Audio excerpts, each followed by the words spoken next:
కొంతమంది అమ్మాయిలకి చదవడం చేత కాదు, జాబ్ చేయడం వల్ల కాదు.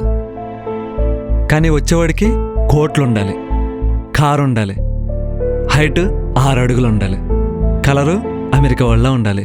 దీనమ్మ అన్నోడు మీ దగ్గరికి ఎందుకు వస్తాడే? కాలిందా? కాలిద్దిగా మరి. నేను చదువుకోలేదు, కారణం నా ప్రమేయం లేకుండా నన్ను ఇంటర్లో డీబార్ చేయడం. దానికి రీజన్ ఆ విశ్వనాథం గారు. మై వరల్డ్ సొల్యూషన్స్ అనేది నా డ్రీమ్ ప్రాజెక్ట్.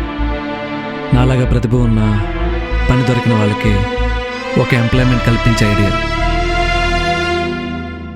దానికోసం కొన్ని ఇయర్స్ నుంచి ఫండ్స్ కలెక్ట్ చేస్తున్నా. పాకెట్లో 10 రూపాయలు చూసి హేళన చేసావు, కానీ దానికి ముందు రోజే 1.5 లక్ష అప్కమింగ్ కంపెనీలో ట్రేడింగ్ చేశా. దాని వాల్యూ ఇప్పుడు